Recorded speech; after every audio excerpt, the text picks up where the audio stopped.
Buen día a todos, espero que anden bien.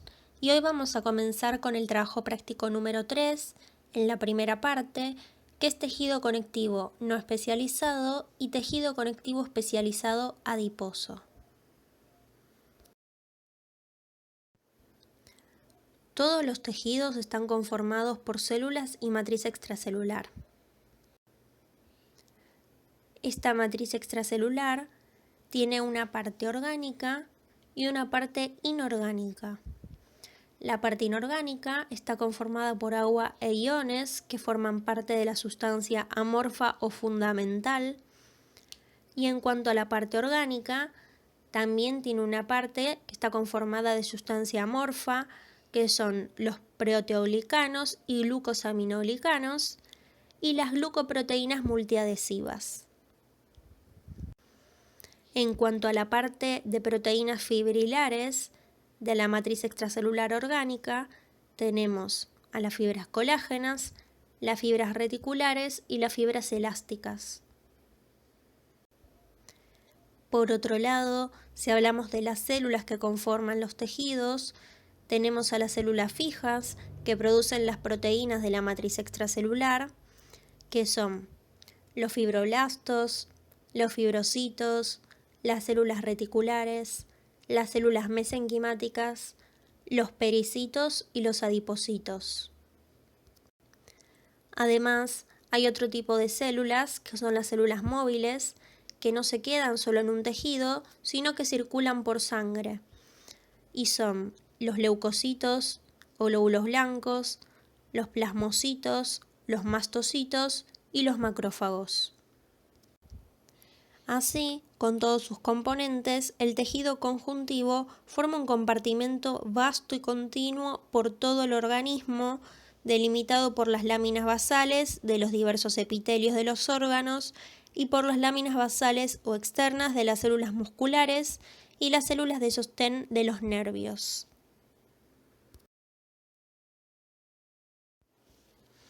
Como características del tejido conectivo o conjuntivo, podemos decir que hay un predominio de sustancia intercelular, es decir, matriz extracelular con fibras formadas por las proteínas extracelulares. Además, hay baja densidad celular, a pesar de que hay muchos tipos de células, es decir, mucha diversidad celular, pero están muy separadas unas de otras. En cuanto a las características para visualizar en el microscopio óptico con la técnica de rutina, podemos ver que hay una acidofilia generalizada por las proteínas, con excepción del tejido cartilaginoso. El tejido conectivo siempre está subyacente al tejido epitelial, separados por la membrana basal. Es un tejido muy vascularizado, con excepción del cartílago y de la córnea. Y gracias a que está muy vascularizado, nutre por difusión al tejido epitelial, que recordemos que es un tejido avascular. Al igual que el resto de los tejidos, está muy inervado y podemos decir que las células del tejido conectivo derivan principalmente de las células mesenquimáticas embrionarias. Respecto a las funciones del tejido conectivo, tiene de varios tipos.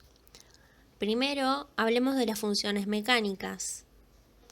El tejido conectivo es el que une y conecta a los demás tejidos entre sí, de allí su nombre.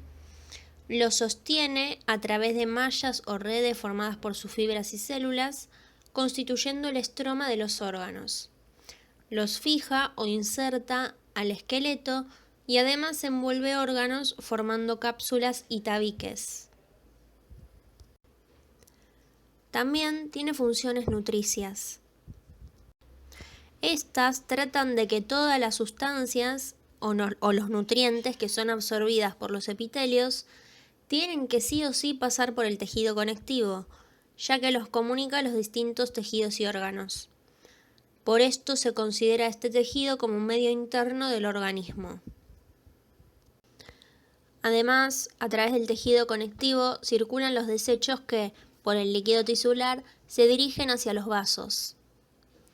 En el tejido conectivo también se almacenan grasas, aminoácidos, iones y agua, y es el tejido por donde transcurren los vasos y los conductos excretores que transportan sangre y productos de secreción, respectivamente. Aparte, como hemos nombrado, mantienen la viabilidad de los tejidos epiteliales, ya que estos son avasculares. Y los tejidos epiteliales son fundamentales para la protección, secreción, excreción y absorción de sustancias, todas funciones que no podrían realizarse sin el aporte nutricional del tejido conectivo subyacente. Respecto a sus funciones de defensa, en el tejido conectivo se produce el proceso de inflamación con participación de los glóbulos blancos o leucocitos provenientes de la sangre, ejerciendo su función al atacar a agentes invasores, como por ejemplo bacterias u otros organismos, y en este tejido se produce además la cicatrización. Esto es una función elemental de este tejido, mediante el desarrollo de fibrocitos y el aumento de fibras colágenas, proceso llamado fibrosis, en caso de una lesión. Detallando un poco más el tema de la cicatrización en el tejido conectivo, digamos que en él puede regenerarse y repararse porque hay células mesenquimáticas y fibroblastos, además de las células ya mencionadas. Estas células responden a estímulos que les permiten crear nuevas células para llevar a cabo dicha regeneración, ya que son capaces de dividirse y fabricar los componentes de la matriz. Por lo tanto, estas células mesenquimáticas y fibroblastos van a sustituir a las células dañadas. Gracias a esto, el tejido conectivo se encarga de producir la cicatrización y reparación de otros tejidos.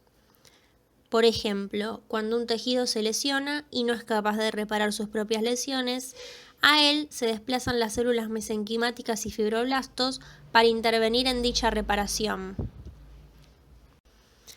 Para concluir, se puede decir que la cicatriz se forma en todos los tejidos, pero siempre está constituida por tejido conectivo gracias a sus células. Todas estas funciones mencionadas son las principales del tejido conectivo, pero además posee otras funciones que también tienen su importancia. Por ejemplo, el tejido conectivo tiene la capacidad de la bioinformación, induciendo el desarrollo de tejidos y órganos mediante la expresión de factores de crecimiento. Estos factores de crecimiento, dos muy importantes, son por ejemplo BMP4 o proteína morfogenética del hueso 4 y FGF o factor de crecimiento fibroblástico. No se preocupen si todavía no les cierra mucho este tema, lo desarrollarán más en la materia de embriología. Por otro lado, también el tejido conectivo participa en la secreción, por ejemplo, de prostaglandinas y control pasivo de la permeabilidad al participar en la formación de la lámina reticular de las membranas basales. Como hemos mencionado, los tejidos están formados por matriz extracelular y células. Dentro de las células tenemos a las células móviles y a las células fijas. Primero hablaremos de las células fijas del tejido conectivo. Los fibroblastos son las células más abundantes dentro del tejido conectivo. Son células inmaduras y, una vez cumplida su principal función, que es la de formar las fibras y los componentes de la matriz extracelular, disminuyen su actividad biosintética y se transforman en fibrocitos, que es otro tipo celular. Además, pueden diferenciarse a otros tipos celulares como adipocitos, condroblastos, osteoblastos y células musculares lisas. Poseen morfología alargada con un núcleo de cromatina laxa y nucleolo visible. La tinción de su citoplasma con hematoxilina y eosina es basófila por su abundante retículo endoplasmático rugoso, aunque es de difícil visualización debido a la proximidad con la matriz extracelular, por lo que el diagnóstico mediante el microscopio óptico se realiza fundamentalmente por la morfología de su núcleo. Como son células fijas, muy rara vez se dividen y pueden desplazarse. Esto último lo hacen solamente para la cicatrización gracias a la fibrosis. A los fibroblastos se los encuentra abundantemente en la dermis papilar de la piel y rodeando los vasos sanguíneos en todo su recorrido. Como pueden ver en la microfotografía, visualizada con un microscopio electrónico de transmisión, marcado con las flechas amarillas, se puede visualizar su retículo endoplasmático rugoso y aparato de Golgi muy desarrollados gracias a su gran biosíntesis proteica. Y por otro lado, en la fotografía con la técnica de rutina se puede visualizar, como hemos dicho, los núcleos ovalados de cromatina laxa. Entonces, los fibroblastos como principal función sintetizan los componentes orgánicos de la matriz extracelular, es decir, la sustancia amorfa y las fibras. Comenzando con la sustancia amorfa, podemos decir que los glucosaminoglicanos o GAGs están formados por unidades repetitivas de disacáridos más un ácido urónico. Estos, al ser de alta carga negativa, atraen agua. Entonces, la sustancia amorfa se transforma en un gel hidratado. Luego, estos glucosaminoglicanos se unen a una proteína central, como muestra acá la imagen, y forman los proteoglucanos. El otro componente fundamental de la sustancia amorfa. Acá, como pueden ver, tenemos un cuadro que sintetiza todos los componentes de la sustancia amorfa, la porción orgánica. La inorgánica, como dijimos, son agua más iones. En cuanto a la parte orgánica, tenemos los proteoglucanos, que como dijimos son glucosaminoglicanos más una proteína central, y entre ellos tenemos a los glucosaminoglicanos sulfatados, formando parte de estos proteoglucanos, o los glucosaminoglicanos no sulfatados. En cuanto a los glucosaminoglicanos sulfatados, cuando todos en su unión son iguales, o sea, son de un tipo, por ejemplo, condroitinsulfato, se dice que es un fibroglucano. En cambio, cuando hay de varios tipos, dentro de esos glucosaminoglicanos sulfatados, podemos decir que es un agrecano. Esta es una forma de clasificarlos. Estos glucosaminoglicanos sulfatados atraen agua e iones, generando turgencia y viscosidad como principal función. Además, proveen de sostén mecánico, amortiguación y participan en la comunicación, crecimiento y migración celular. Veamos dónde se ubica cada uno de ellos. En primer lugar, el condroitinsulfato se encuentra en el cartílago, en el hueso y en la piel. El dermatansulfato se encuentra en la piel, el corazón y los pulmones. El queratansulfato se encuentra en el cartílago, la córnea y el núcleo pulposo de los discos intervertebrales. Y en cuanto al heparansulfato, se encuentra en el hígado, los pulmones, la arteria aorta y la lámina basal. Por otro lado, tenemos los glucosaminoglicanos no sulfatados, que son el ácido condroitínico y el principal, que es el ácido hialurónico. Este ácido hialurónico se encuentra principalmente en la piel, en los vasos sanguíneos, cartílago, en el líquido sinovial de las articulaciones, el humor vítreo del ojo, el cordón umbilical, los líquidos pleural y pericárdico. Es decir, se encuentra en gran parte del organismo. Este ácido hialurónico aumenta la viscosidad del líquido intersticial, provee de lubricación y es una barrera mecánica contra cualquier microorganismo.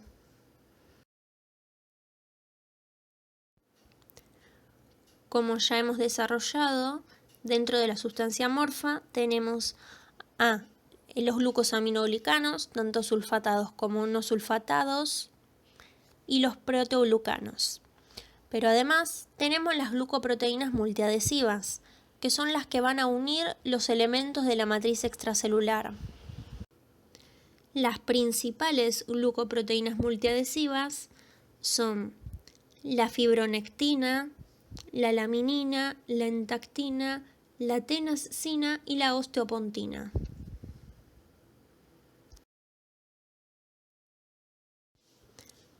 Por otro lado, como producto de la síntesis de estos fibroblastos, tenemos a las fibras del tejido conectivo. Estas fibras son colágenas, elásticas y reticulares.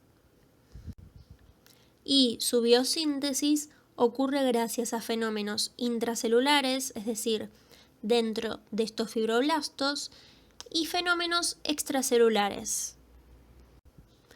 El modelo más utilizado de biosíntesis de proteínas son las de las proteínas de colágeno de tipo 1, que es el colágeno más abundante en el organismo. El colágeno es el componente más abundante de la piel y los huesos y cubre el 25% de la masa total de proteínas en los mamíferos. Y son importantes en la resistencia al estiramiento, a la presión y el sostén estructural de órganos expansibles.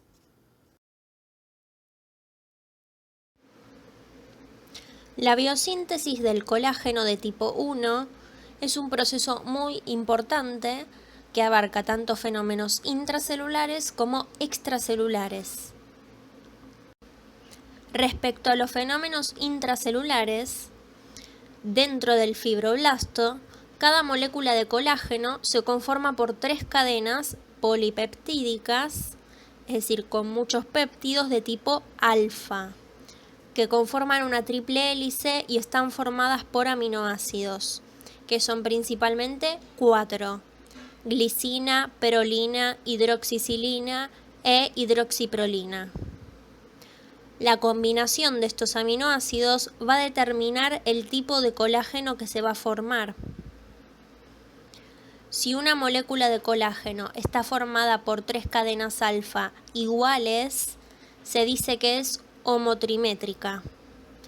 En cambio, si una molécula de colágeno está formada por 2 o 3 cadenas alfa diferentes, se dice que es heterotrimétrica.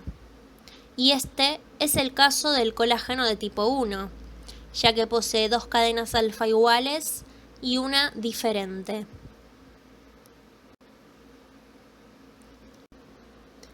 La producción de las cadenas alfa comienza en los ribosomas asociados al retículo endoplasmático rugoso del fibroblasto, donde se sintetizan como cadenas con propéptidos globulares en los extremos de la molécula amino y carboxiterminales. Estas moléculas son los precursores, que serían la procadena alfa o el pre-procolágeno. Luego, en las cisternas del retículo endoplasmático rugoso, se escinde o se corta la secuencia amino-terminal de la molécula y ocurre la hidroxilación de la prolina y la glicina, 2 de los aminoácidos. Para este proceso se va a utilizar un cofactor, que es la vitamina C, también conocida químicamente como ácido ascórbico, que va a contribuir a la estabilización posterior de la triple hélice de la molécula de colágeno. Por lo tanto, el déficit de la vitamina C va a generar enfermedades en el tejido conectivo, como por ejemplo, una muy conocida es el escorbuto, que tiene síntomas que son principalmente hemorragias gingivales, es decir, en las encías, en las articulaciones y en la piel. así como mayor riesgo a fracturas. Luego de este proceso, en las cisternas del retículo endoplasmático rugoso, va a ocurrir que en la cadena alfa se forma una estructura globular en el extremo carboxilo terminal. Recuerden que se había escindido el extremo amino y quedó el extremo carboxilo terminal que forma esa estructura globular. Al formarse luego la triple hélice en este extremo, pierde la correcta alineación de la estructura helicoidal y así se van a formar puentes de hidrógeno y enlaces disulfuro inter e intracatenarios, ¿sí?, entre las cadenas.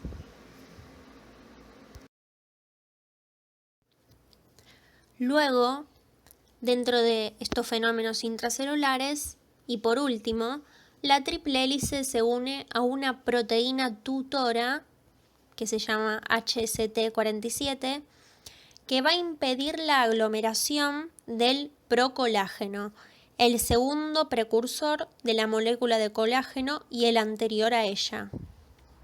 ¿Sí? Como dijimos, primero venía la molécula de procolágeno y ahora se forma la molécula de procolágeno.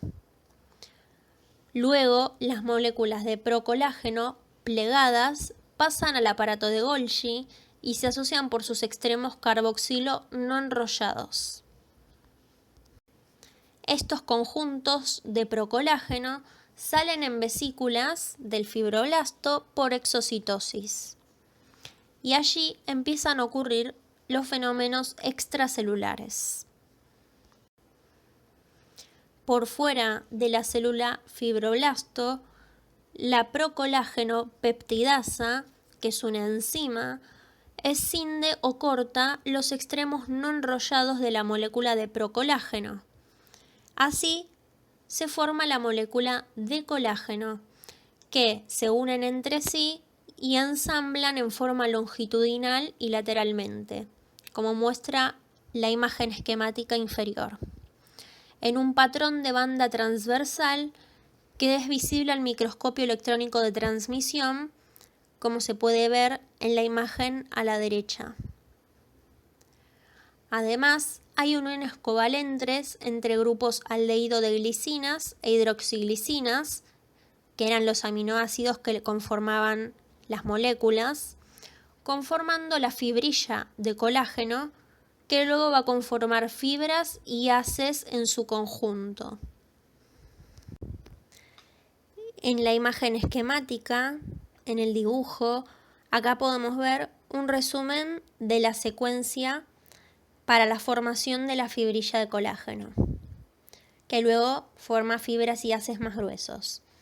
De abajo hacia arriba tenemos, como dijimos, la secuencia típica de las cadenas alfa con los aminoácidos, hidroxiprolina, prolina, glicina.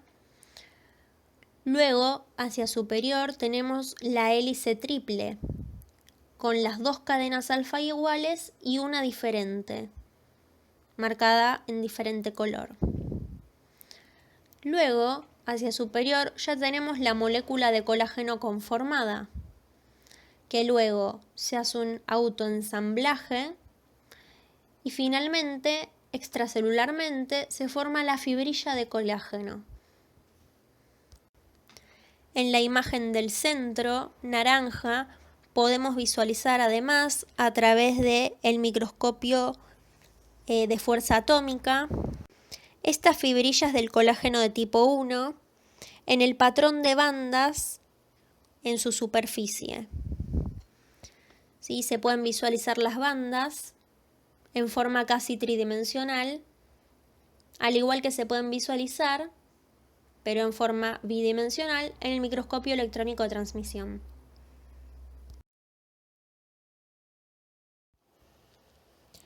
El proceso de la biosíntesis del colágeno tipo 1 es un tema importante, muy evaluado y es ideal para desarrollar, por ejemplo, en una evaluación oral.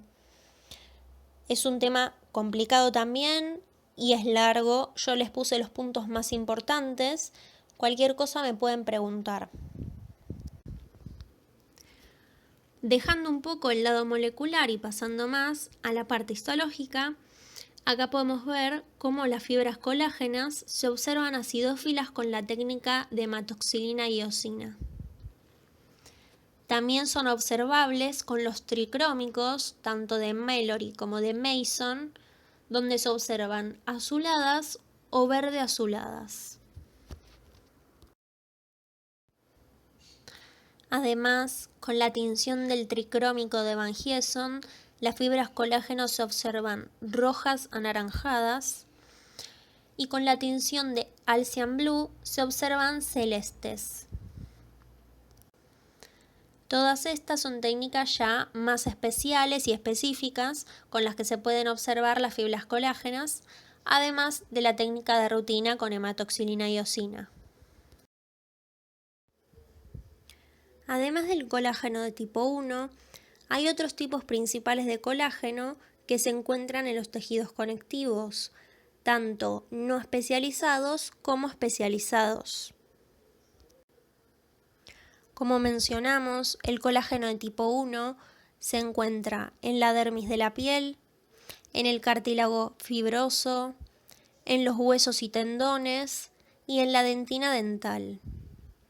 Su tinción al microscopio óptico con la técnica de rutina es acidófila intensa, también llamada eosinófila.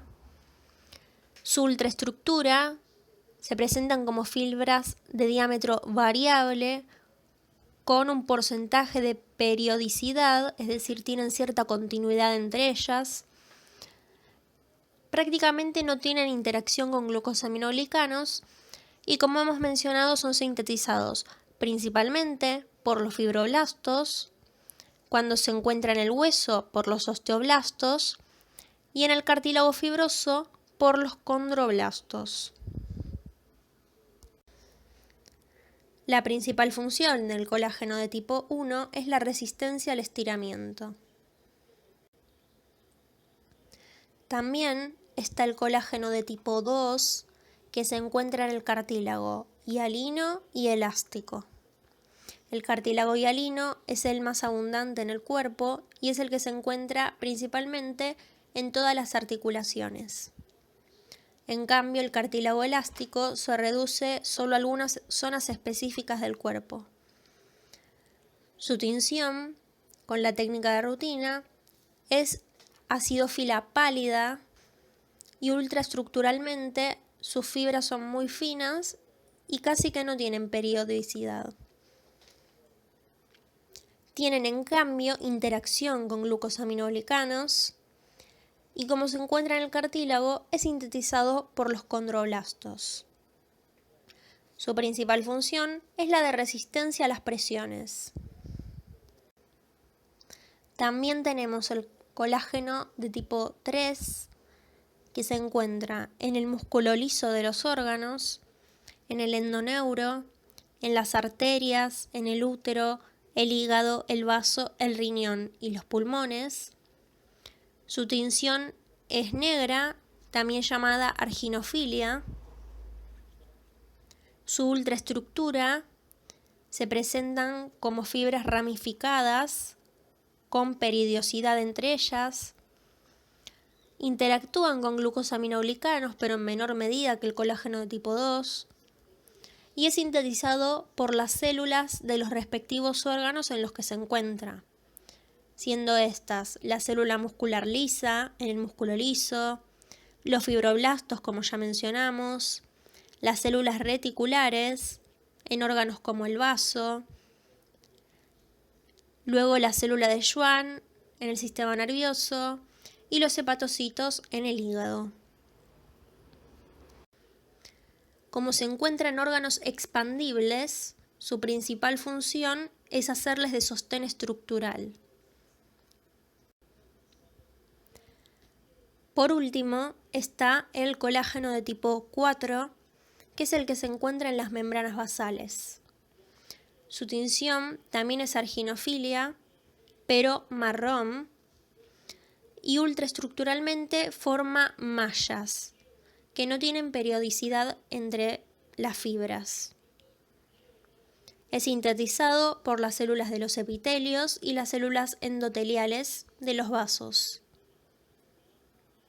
Su principal función es la de sostén, ¿sí?, de los epitelios y filtración a través de ellos o a través de los vasos respecto a las células endoteliales que se encuentran en ellos. Los colágenos que más vamos a ver en este trabajo práctico son el de tipo 1 y el de tipo 3, pero tengan en cuenta que estos 4 son todos importantes y pueden preguntarles sobre cualquier tipo de colágeno. Es un tema de mucha importancia a la hora de evaluar.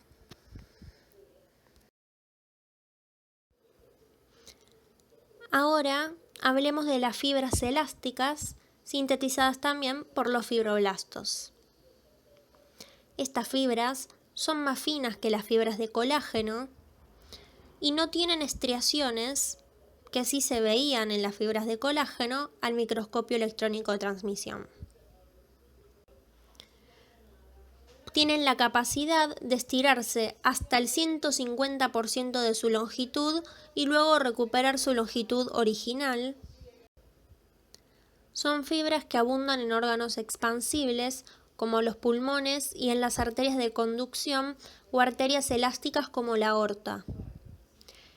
Estas fibras conforman en dichos órganos el tejido conectivo no especializado elástico. Respecto a su tinción, se tienen débilmente acidófilas con la técnica de hematoxilina y eosina o con los tricrómicos. Por lo tanto, para visualizarlas se utilizan técnicas específicas como la de orseína nítrica, aldehído-fucsina o resorcina, como veremos en la diapositiva a continuación. Las fibras elásticas se ramifican y se unen unas a otras formando una red muy irregular. Además de ser sintetizadas por los fibroblastos, pueden ser sintetizadas por los condroblastos y las fibras musculares lisas, dependiendo del órgano en el que se encuentren. El componente principal, casi en un 90% de estas fibras elásticas, es una proteína que es la elastina, rodeada de microfilamentos de una glucoproteína denominada fibrilina o proteína microfibrilar que se dispone en haces alrededor de la elastina. La elastina posee una estructura enrollada en estado relajado y se puede estirar, pero luego vuelve a su disposición enrollada cuando se vuelve a relajar. Las diferentes moléculas de la elastina se unen por enlaces covalentes, estirándose o relajándose en un conjunto. Además, se pueden organizar formando fibras o láminas.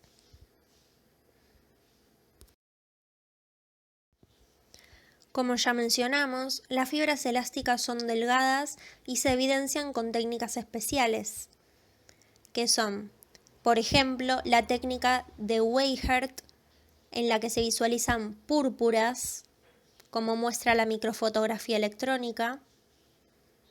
También la técnica de resorcina-fucsina, que las tienen de un fucsia violáceo.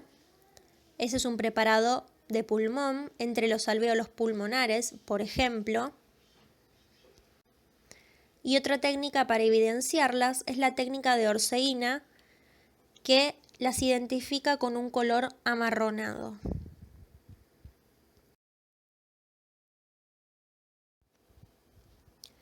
Algo importante es que en la túnica media de los vasos sanguíneos, las fibras elásticas se disponen en láminas elásticas y son sintetizadas por el músculo liso, ¿sí?, por las células musculares lisas.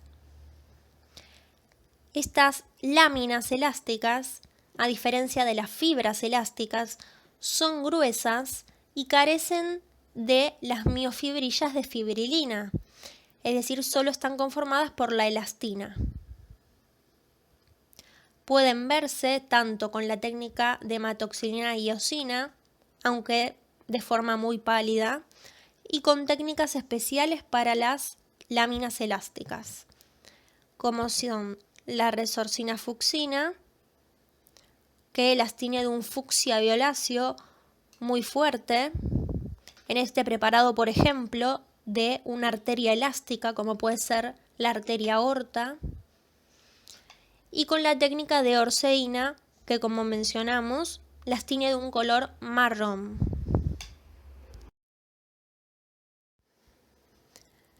Ya desarrollamos las fibras colágenas y las fibras elásticas sintetizadas por los fibroblastos. Por último, están las fibras reticulares, las cuales están formadas por el colágeno de tipo 3 y por gran cantidad de carbohidratos. Estas fibras dan sostén estructural a órganos expansibles como el hígado, el riñón, los ganglios linfáticos, el vaso, etc., en los cuales la célula reticular produce dicho colágeno, como hemos mencionado en la diapositiva que comparaba los distintos tipos de colágenos. Estas fibras reticulares conforman el tejido conectivo no especializado reticular. Otra de sus características es que presentan un diseño ramificado, formando redes, y en general no se agrupan para formar fibras más gruesas. No son visibles con la técnica de hematoxilina y eosina, en cambio, son visibles con técnicas especiales. Como hemos mencionado, tienen una tinción argirofilia, es decir, que se tiñen de negro, con técnicas como por ejemplo la impregnación argéntica. También, al poseer, además de colágeno tipo 3, gran cantidad de carbohidratos, se puede teñir con la técnica de Paz, que las evidencia en color fucsia. Por ejemplo, en este preparado, que es un glomérulo renal.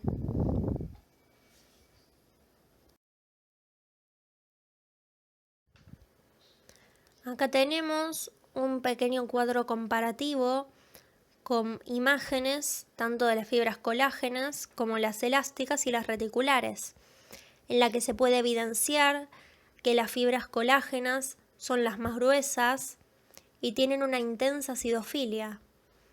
En cambio, las fibras elásticas o láminas elásticas, en este caso, ya que se encuentran en un preparado de un vaso sanguíneo, de un vaso elástico, se representan también de forma gruesa y continua y se tiñen de color violáceo por la técnica de resorcina-fucsina, por ejemplo.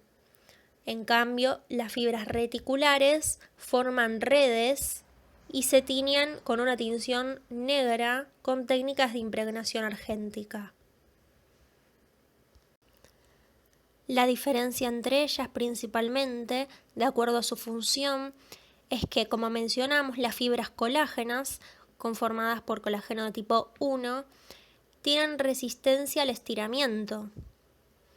Por lo contrario, las fibras elásticas hacen de elasticidad en los órganos expandibles.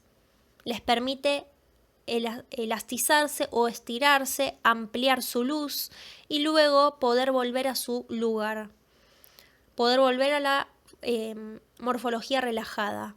Por lo contrario, las fibras reticulares, formadas por colágeno de tipo 3, tienen la función de hacer de sostén estructural en esos órganos expandibles, para que no colapsen en el estiramiento brindado por las otras fibras que son las elásticas. Por eso hay algunos órganos en el que pueden evidenciarse tanto fibras reticulares como fibras elásticas.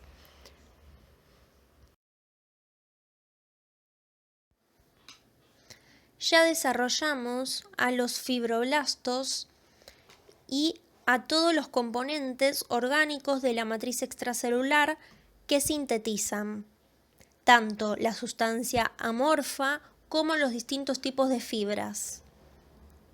Ahora desarrollemos los distintos tipos de células del tejido conectivo, de células fijas. siendo este caso el del fibrocito. Los fibrocitos son células maduras que se originan por la diferenciación de los fibroblastos, cuando terminan su actividad biosintética. Están rodeados por grandes fibras de colágeno extracelulares muy acidófilas, producto de su secreción. Es característica su morfología ausada o fusiforme, es decir, en forma de un huso, como se puede representar en este esquema. Presentan un citoplasma muy escaso y acidófilo y tienen un núcleo alargado de extremos puntiagudos con cromatina densa, que es lo que se puede visualizar en estos preparados. La cromatina tan densa hace que su tinción sea basófila intensa. También, como se puede evidenciar en la microfotografía electrónica de transmisión, tiene un retículo endoplasmático rugoso menos desarrollado que el fibroblasto, motivo por el cual reducen su actividad biosintética, dejan de producir las fibras colágenas y pasan a ser células maduras.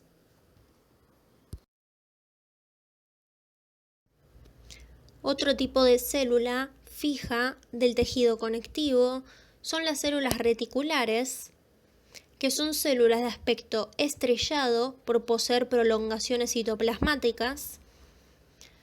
Al microscopio óptico se las identifica por su núcleo ovoide de cromatina laxa y nucleolo evidente, como se puede ver en este preparado.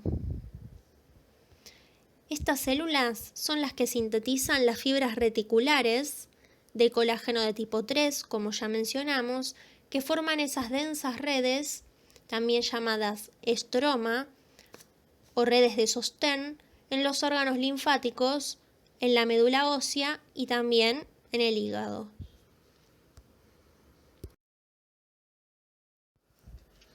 Otro tipo de célula fija del tejido conectivo son las células mesenquimáticas. Estas células tienen morfología estrellada o fusiforme y en este caso son similares, pero más pequeñas que los fibroblastos, de quienes son incluso precursores, es decir, que las células mesenquimáticas son precursores o sintetizan, vienen antes que los fibroblastos. Ahora veremos por qué. Son células muy indiferenciadas y pluripotentes, es decir, que pueden ser potencialmente muchos tipos celulares en su desarrollo, que se despliegan a lo largo de los capilares y al microscopio óptico es difícil diferenciarlas con precisión. Estas células madre mesenquimatosas se encuentran en el tejido conectivo no especializado mucoso, específicamente en la gelatina de Wharton del cordón umbilical. ¿Sí? Es decir, que es un tejido específico que se encuentra en el embrión y en el feto y luego en el recién nacido en el cordón umbilical, en los neonatos, con matriz extracelular de ácido hialurónico.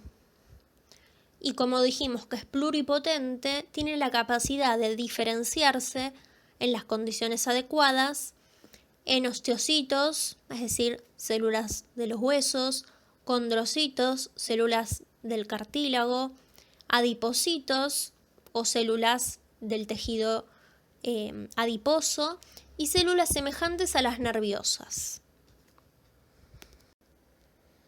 Esta gelatina o tejido mucoso del cordón umbilical está formado por agua más electrolitos, glucoproteínas o proteoglucanos. Y se dice que son células madres justamente por ser pluripotentes y poder diferenciarse en muchos tipos celulares. Luego en el adulto solamente puede encontrarse en el núcleo pulposo de los discos intervertebrales de la columna vertebral o en la pulpa dentaria. Aún más primitivo es el tejido conectivo no especializado embrionario, que se conforma por células del mesodermo durante el desarrollo del embrión, más células de la cresta neural, como verán en embriología o como ya han visto. Esto conforma el mesénquima, de donde provienen estas células mesenquimáticas. ¿Sí? El mesénquima, también llamado tejido conectivo primitivo, precursor del tejido conectivo luego en el adulto o en la vida temprana posterior de los neonatos. Como pueden ver en la microfotografía de abajo, se pueden evidenciar las células mesenquimáticas con esa forma estrellada gracias a sus prolongaciones citoplasmáticas y su núcleo muy particular.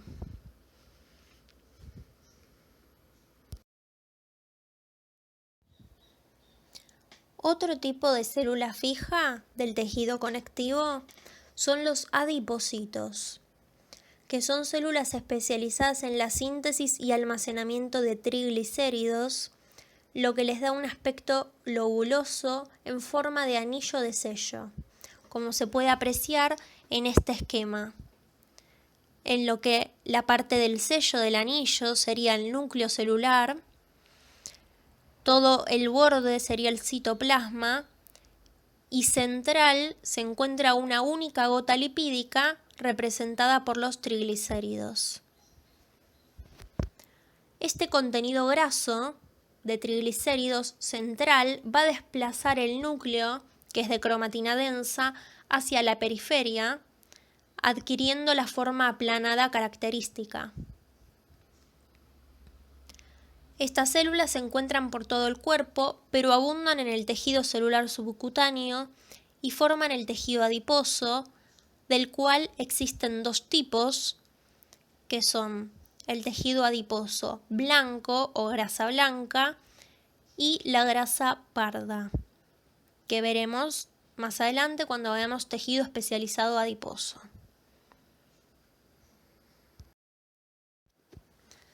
Finalmente, dentro de las células fijas del tejido conectivo, se encuentran los pericitos, también llamadas células murales o de Rouget, que son células con prolongaciones que se extienden alrededor de pequeñas arteriolas, capilares y vénulas.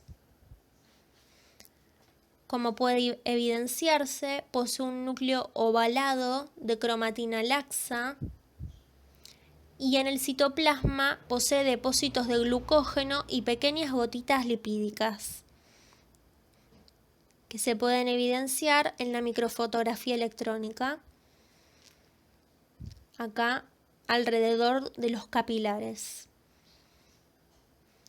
Tienen actividad fagocítica y se considera que cumplen con funciones reguladoras del flujo sanguíneo, ya que poseen proteínas contráctiles, es decir, posee ambas funciones, de contraer los vasos y distenderlos, regulando así el flujo a través de los vasos, y también actividad de fagocitosis, fagocitando ciertos organismos extraños.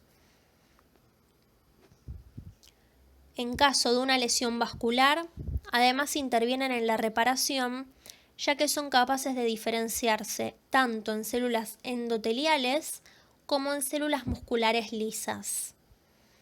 Esa es otra de sus funciones principales.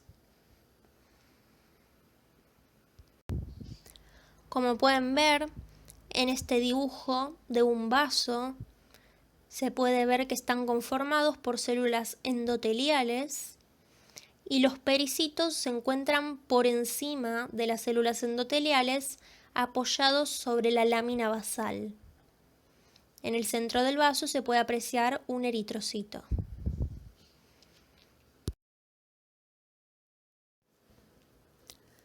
Ya hablamos de todas las células fijas del tejido conectivo.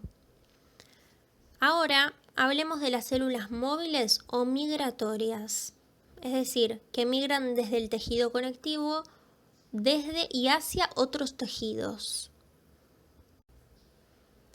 En primer lugar, están los leucocitos o glóbulos blancos, que son células de la sangre, siendo estos los neutrófilos, los eosinófilos, los basófilos, los monocitos y los linfocitos. Todos ellos actúan en la defensa del organismo, es decir, tienen funciones inmunitarias.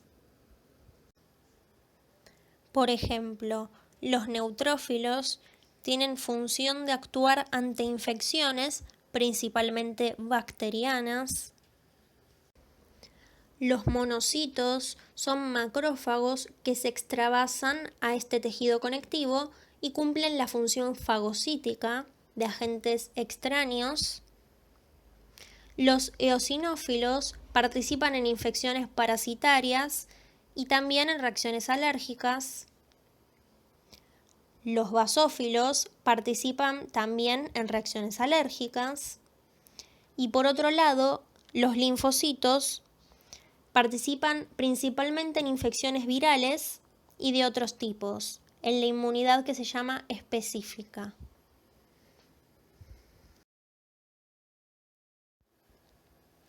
Los plasmocitos son células que derivan de la diferenciación de los linfocitos, es decir, de un tipo específico de glóbulo blanco, en este caso de los linfocitos de tipo B, ya que hay de dos tipos, de tipo T y de tipo B. Bueno, los plasmocitos son una diferenciación de los linfocitos de tipo B, que han interaccionado con antígenos o agentes extraños y tienen una vida media que oscila entre 2 a 3 semanas.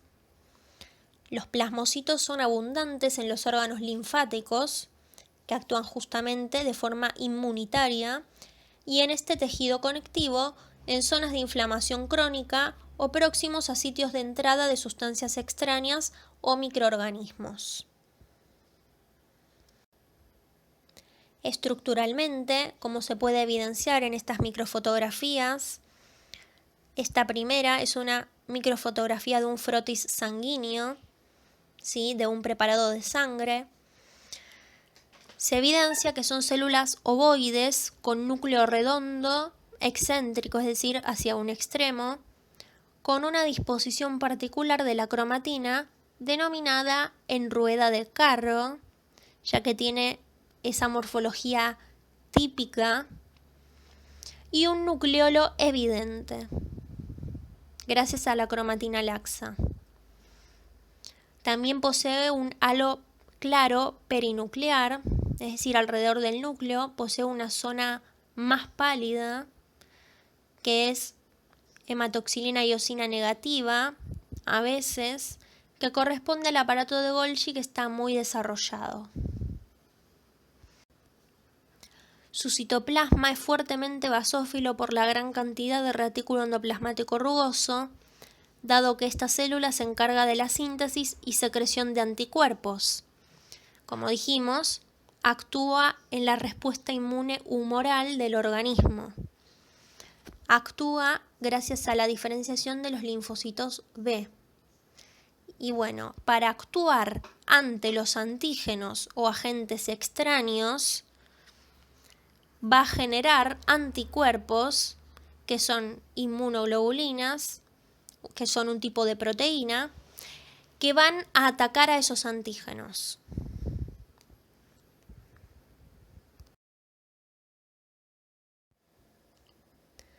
Luego, otro tipo de célula móvil del tejido conectivo son los macrófagos, que son células grandes, irregulares, con un núcleo arriñonado que tiene indentaciones.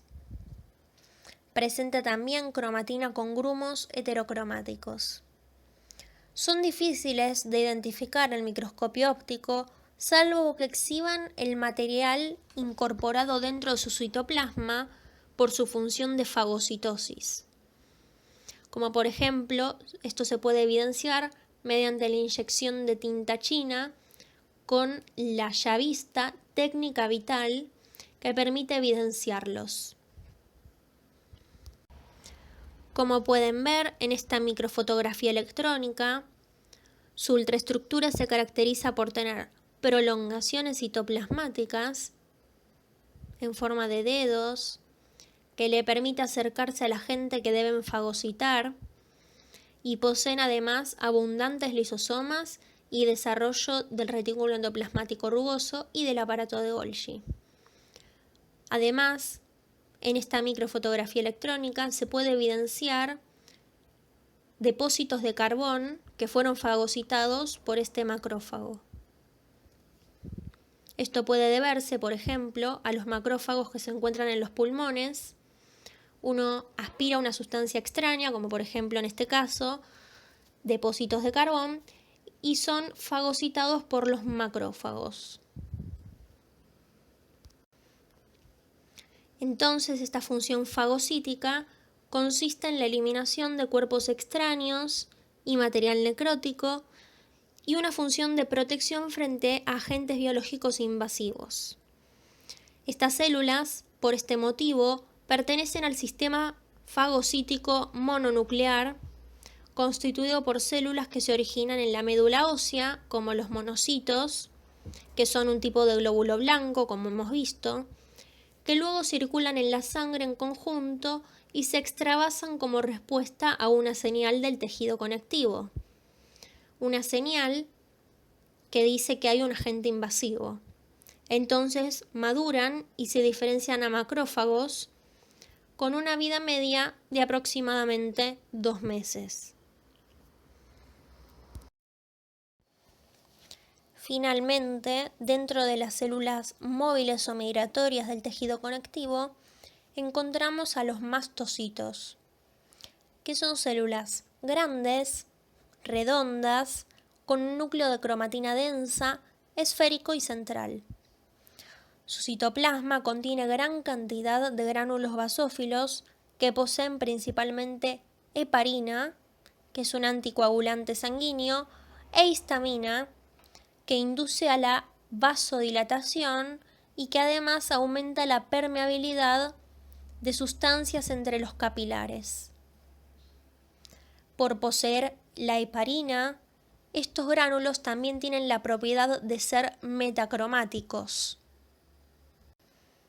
es decir, que viren su tinción a un color violáceo o púrpura, como se puede ver en esta microfotografía. Acá se ve el mastocito con los gránulos metacromáticos bien diferenciados. Los mastocitos son abundantes en la dermis de la piel y en el tejido conectivo subyacente de los epitelios del tracto digestivo y respiratorio, llamado así corión o lámina propia. Los mastocitos van a reaccionar frente al estrés celular. Esto se da, por ejemplo, con la presencia de cambios térmicos o de presiones, y se las considera centinelas del sistema inmunitario junto a los macrófagos porque reconocen la presencia de cuerpos extraños. Los mastocitos, junto con los basófilos, como hemos mencionado, intervienen en procesos alérgicos. Los procesos alérgicos son una respuesta inmune exacerbada ante antígenos o agentes extraños como el polen, ácaros, pelos o algún fármaco que produzca alergia. Como se puede observar en esta microfotografía electrónica de transmisión, se puede evidenciar el mastocito bien esférico con su núcleo esférico y en su citoplasma los gránulos metacromáticos, que acá no se evidencian así, sino que se evidencian en esta tinción oscura, que son mediadores de la inflamación, ya que, como dijimos, contienen heparina e histamina, entre otros mediadores que intervienen en estos procesos alérgicos.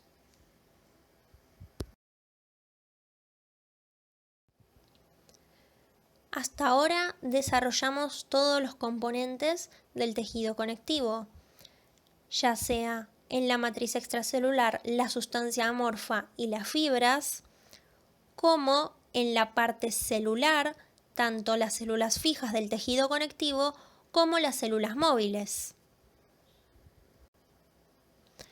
Ahora clasifiquemos al tejido conectivo. Esta clasificación se da de acuerdo al predominio de las fibras o de la sustancia amorfa en cada tejido. El tejido conectivo, como vimos, puede ser especializado, siendo así el tejido conectivo especializado adiposo, el tejido sanguíneo, hematopoyético, cartilaginoso, óseo y linfoide. Todos esos son tejidos conectivos especializados. Y los tejidos conectivos no especializados se clasifican si en la matriz extracelular predomina las fibras, siendo estos el tejido conectivo colágeno y el tejido conectivo elástico y reticular, que ya hemos desarrollado, o si predomina la sustancia amorfa, siendo estos el tejido conectivo mucoso y embrionario, que también hemos visto, formado por las células mesenquimáticas, y gran cantidad de sustancia amorfa formada principalmente por ácido hialurónico. Ambos, tanto las fibras como la sustancia amorfa, recuerden que son sintetizados por los fibroblastos. Ahora debemos ver específicamente el tejido conectivo no especializado, colágeno. Ya hablamos de las fibras colágenas y la biosíntesis de las moléculas de colágeno y sus distintos tipos, pero ahora hablemos de su clasificación. El tejido conectivo no especializado, colágeno, se clasifica de acuerdo al grado de empaquetamiento de sus fibras.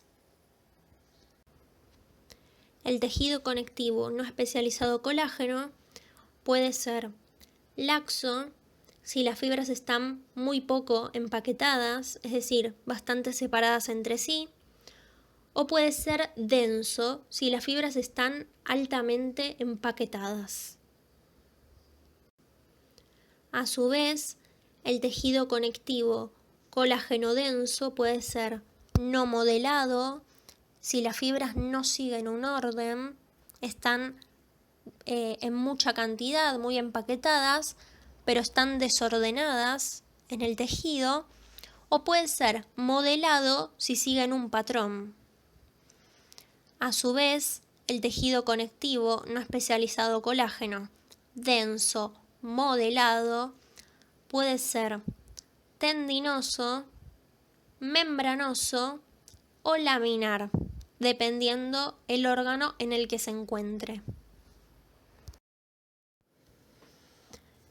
Para su mejor entendimiento y orientación, acá tienen una imagen de un preparado de piel visto al microscopio óptico con tinción de hematoxilina y eosina, donde pueden ver los distintos tipos de tejido y cómo están dispuestos unos respecto a otros. En primer lugar, en contacto con la luz o con el exterior, tenemos el tejido epitelial de revestimiento, que identificamos que es un preparado de piel porque es un epitelio estratificado con queratina, queratinizado. Subyacente a este tejido epitelial se encuentra el tejido conectivo no especializado colágeno. Y justo por debajo de él se encuentra en el tejido subcutáneo el tejido conectivo especializado adiposo.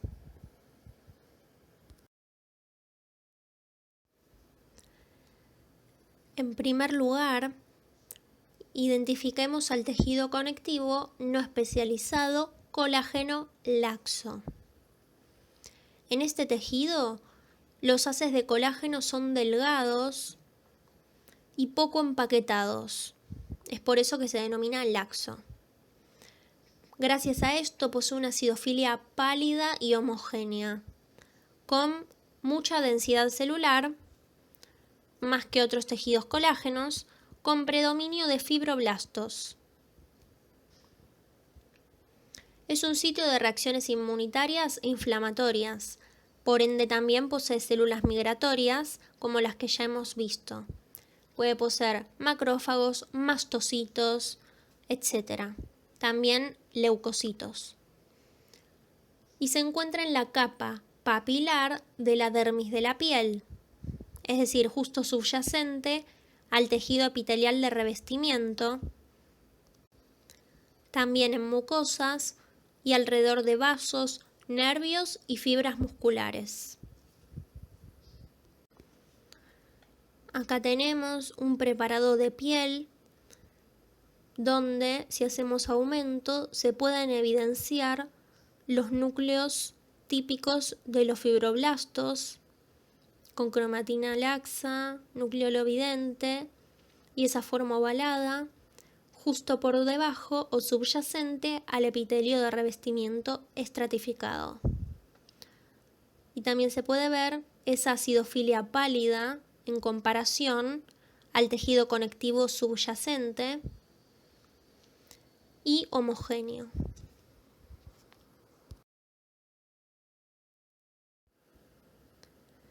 El tejido conectivo no especializado, colágeno denso, no modelado, posee haces gruesos de las fibras colágenas, es decir, que están muy empaquetadas.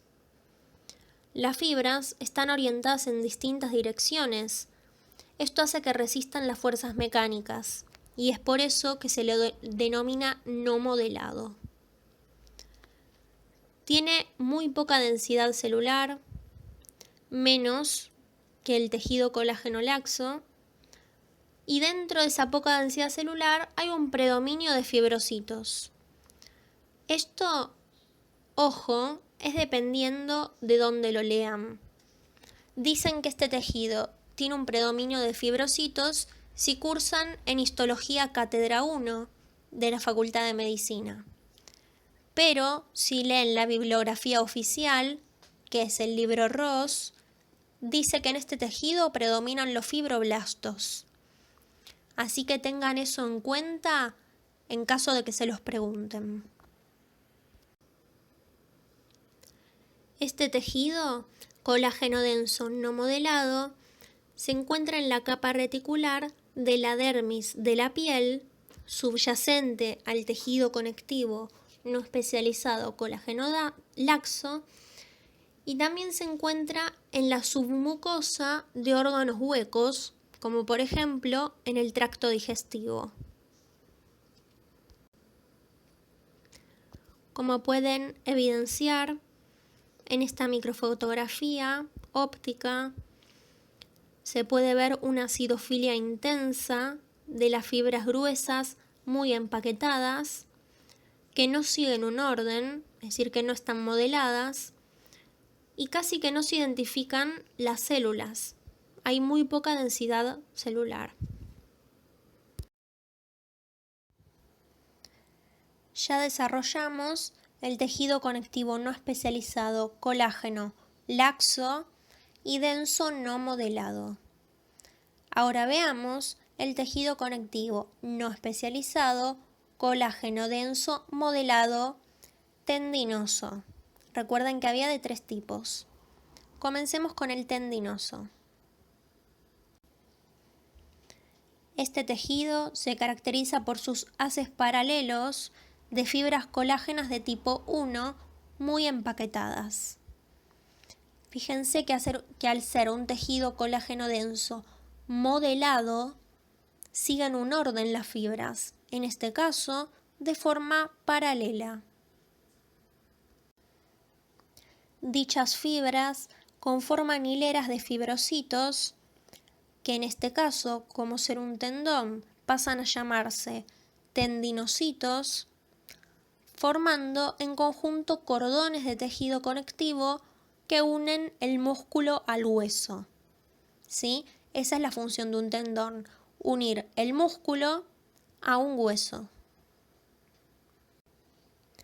Estos cordones de tejido conectivo, colágeno denso modelado tendinoso, están rodeados por una lámina fina de tejido conectivo colágeno laxo, que se llama epitendón, que va a inervar y vascularizar a este tendón y también a los ligamentos que se encuentran cercanos a él.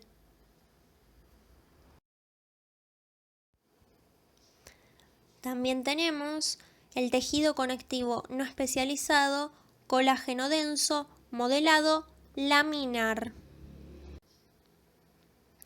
Una aclaración es que deben recordar que en el caso de que les hagan una evaluación, de que les tomen un examen oral o sea choice, deben decir el nombre completo del tejido, ¿sí? Como se los puse en este caso. No pueden decir nada más tejido conectivo, colágeno laminar. No, deben decir su nombre completo: tejido conectivo no especializado, colágeno denso, modelado laminar. Este tejido posee haces de colágeno de tipo 1 muy empaquetados. Las fibras son paralelas en capas con disposición perpendicular a su haz suprayacente y subyacente. Esto se llama disposición ortogonal, ¿sí? Es decir, una fibra que se encuentra paralela en una dirección, tiene una fibra sobre ella y por debajo de ella que se encuentran perpendiculares. Esto es característico de este tejido. Este tejido se encuentra en la córnea del ojo, formando su estroma. Entre las fibras se encuentran fibrocitos que por estar en la córnea se llaman queratocitos, cuyos núcleos se observan en los cortes histológicos, alargados o redondeados, según la disposición de las fibras en las capas, ya que dijimos que algunas se encuentran paralelas y otras perpendiculares respecto de otras. Entonces, dependiendo de dónde pase el corte histológico, algunos queratocitos se verán con núcleo redondeado y otros con el núcleo alargado típico del fibrocito. Esta disposición ortogonal típica otorga transparencia a la córnea.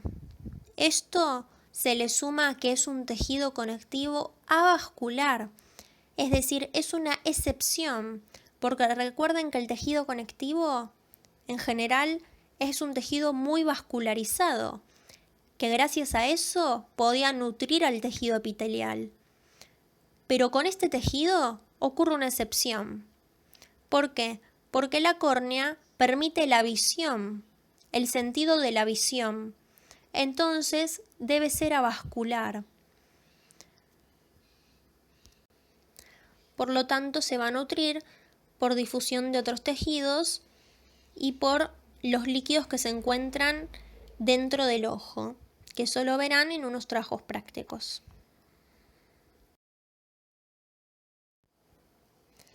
Por último, tenemos el tejido conectivo no especializado, colágeno denso, modelado, membranoso, que se trata de fibras colágenas de tipo 1 dispuestas en morfología de abanico o en red, en superficies anchas y planas. Es para resistir las contracciones musculares. Y por supuesto, tienen mucho empaquetamiento de fibras. Hay un predominio de fibrocitos y su función principal es la de sostén estructural de órganos capsulados. Se encuentra principalmente en fascias, en aponeurosis musculares, sobre todo, y en la dura madre, que es una de las membranas que recubre el encéfalo. Específicamente en la saponeurosis, se distienden en todas direcciones ya que recubren músculos que se contraen en todas direcciones. Es por eso que necesita resistir las contracciones de estos músculos y por eso sus fibras tienen disposición en red o en abanico que le otorgan mayor resistencia.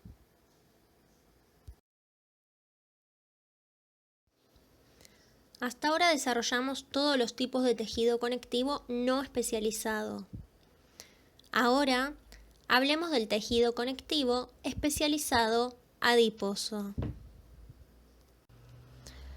A nivel embrionario, va a haber dos tipos de tejidos adiposos futuros originados a partir de células mesenquimáticas diferentes.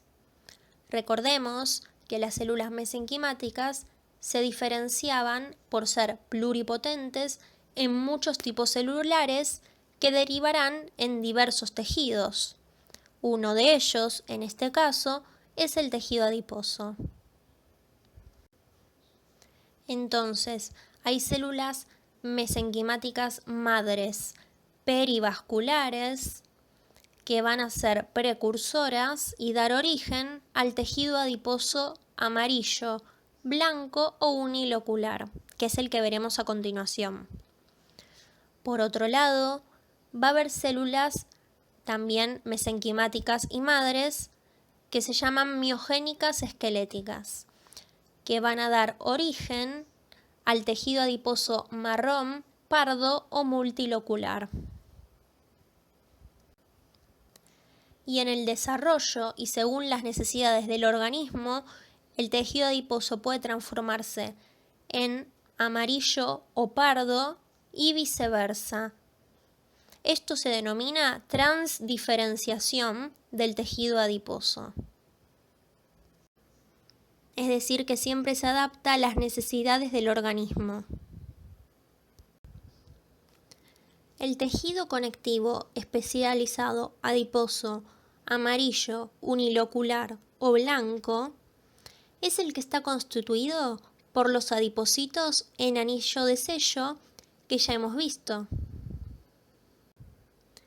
Recuerden que estos adipocitos presentan un núcleo aplanado y excéntrico y un citoplasma desplazado hacia la periferia, lo que da la impresión de ver los límites celulares. Y esto es gracias a la única inclusión lipídica en el centro celular que se visualiza hematoxilina y eosina negativa. Esta única gota lipídica es de triglicéridos y no está rodeada por membranas, sino que está separada del citoplasma por lípidos condensados y filamentos de bimentina.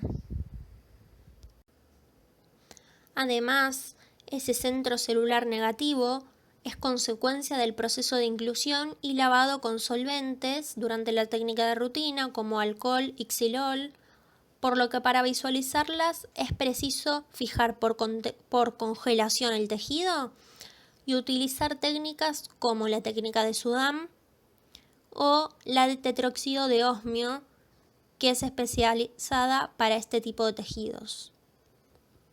Por lo tanto, así no se perdería el contenido lipídico y se permite su coloración. El tejido conectivo especializado adiposo unilocular es abundante y está en todo el organismo, formando el tejido celular subcutáneo o hipodermis, es decir, por debajo de la piel en todo el cuerpo. En este lugar adquiere un color característico amarillo por su riqueza en carotenos, por lo que también se la denomina grasa amarilla. Su principal función es la reserva energética, mediante los triglicéridos. Otras funciones secundarias son el amortiguamiento de los golpes y proveer las características sexuales secundarios tanto en el hombre como en la mujer. Por ejemplo, en el hombre hay una acumulación en la nuca y en la región lumbosacra, y en la mujer en toda la zona de las caderas, mamas y muslos. En cuanto a amortiguar los golpes, se encuentra abundante en las órbitas oculares, como en los párpados, en las rodillas, en las palmas de las manos y las plantas de los pies. Acá les puse una microfotografía electrónica de barrido, donde se pueden distinguir los adipocitos bien redondos, uno al lado del otro, envueltos por fibras reticulares.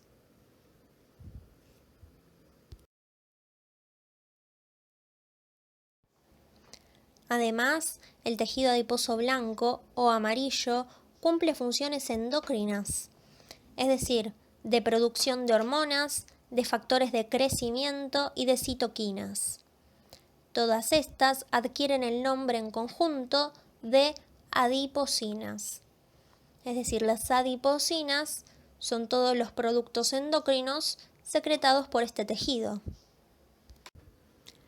Gracias a todas estas adipocinas, el tejido adiposo blanco puede cumplir diversas funciones, entre ellas inhibir el apetito, actuando a nivel del sistema nervioso central, informando la reserva energética que hay en los adipocitos, formando parte del control del peso corporal. También disminuye la concentración de triglicéridos y glucosa a nivel plasmático, aumentando la sensibilidad celular a la insulina. Luego, también aumenta la resistencia de los tejidos a la insulina. También disminuye la concentración de glucosa en sangre, regula el almacenamiento de lípidos en los adipocitos maduros.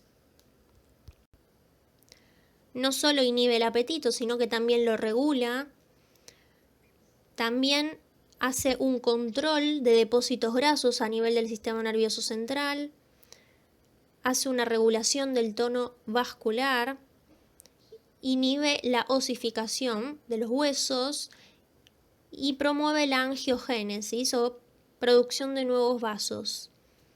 También forma parte del metabolismo lipídico, de la inflamación, de la proliferación celular, diferenciación, desarrollo y apoptosis celular. Y también es muy importante que sintetiza y secreta el angiotensinógeno y la angiotensina 2, aumentando la actividad de un sistema muy importante que verán en el trabajo práctico del tejido renal, que se llama sistema renina-angiotensina-aldosterona, que básicamente lo que hace es aumentar la tensión arterial. Entonces, como pueden dilucidar, el tejido adiposo no es un órgano estático que simplemente cumple una función de reserva energética, a pesar de que es su principal función, sino que también tiene muchas funciones importantes, funciones hormonales que tienen un efecto en todo el organismo. Todas aquellas funciones recientemente vistas del tejido adiposo blanco están reguladas por el eje encéfalo-entero-adiposo, es decir, un eje de señales en el que interviene el encéfalo, el sistema digestivo y el tejido adiposo.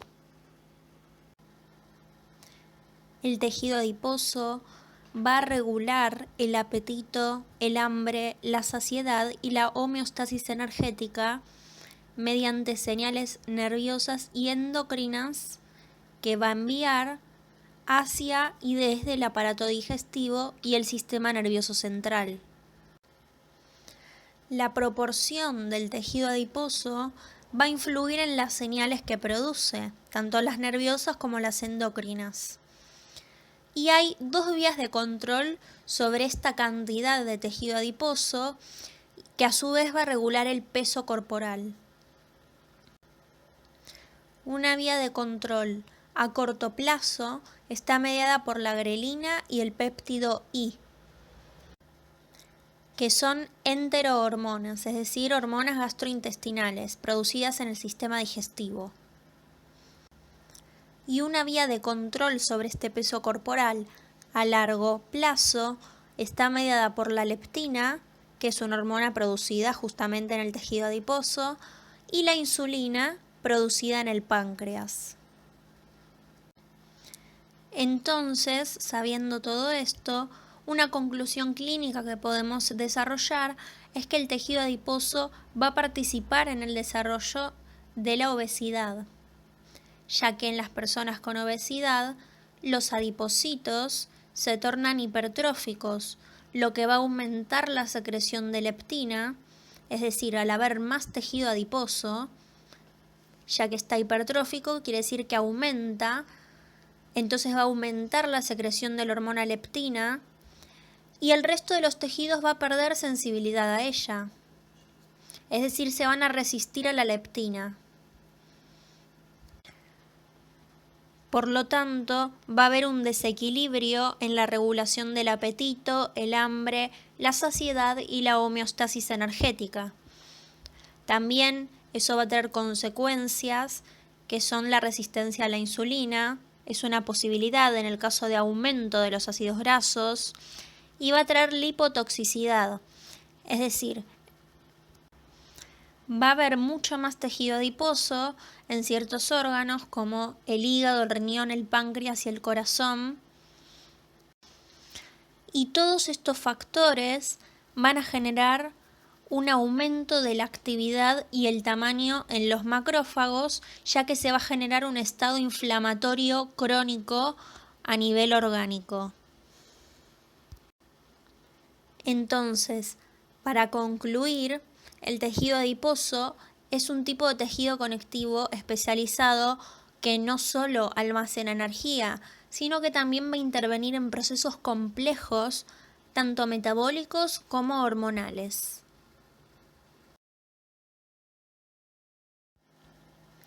Finalmente, y para concluir, tenemos que desarrollar el tejido conectivo especializado adiposo multilocular marrón o pardo. Estas células tienen un aspecto espongiforme, es decir, con similitud a una esponja, por contener múltiples y pequeñas gotitas de lípidos o de grasa, a diferencia de los adipocitos que contenían una única y grande gota de triglicérido. El núcleo de estas células es central, redondo, de cromatina laxa y nucleolo evidente. Su denominación de grasa parda se debe al color amarronado que tienen gracias a la cantidad de citocromo que poseen, porque tienen abundante presencia de mitocondrias. Estas mitocondrias van a intervenir en la generación de calor. También podemos decir que estas células, comparadas con el adipocito tradicional, son pequeñas, son poligonales, pero al igual que la grasa blanca y los adipocitos, intervienen en la reserva energética del organismo, pero a diferencia de ellos, especializándose en la generación de calor, como mencioné, gracias a la abundante cantidad de mitocondrias que posee. La grasa parda es lobulada, muy capilarizada e inervada. Por eso a veces se dice que es un órgano singular, un órgano por sí mismo. Y su principal función, especializándose en generar calor, es justamente la termorregulación. Es un tejido que se encuentra en el feto y en el recién nacido, en el neonato, en zonas como entre las escápulas, en las axilas, en la nuca, a lo largo de los grandes vasos, lo cual genera en todos estos órganos una resistencia a la hipotermia. Es decir, ayuda a mantener el calor en el feto y en el neonato. En cambio, en el adulto, esta grasa parda disminuye durante el desarrollo postnatal, es decir, que en un adulto promedio la grasa parda es prácticamente inexistente.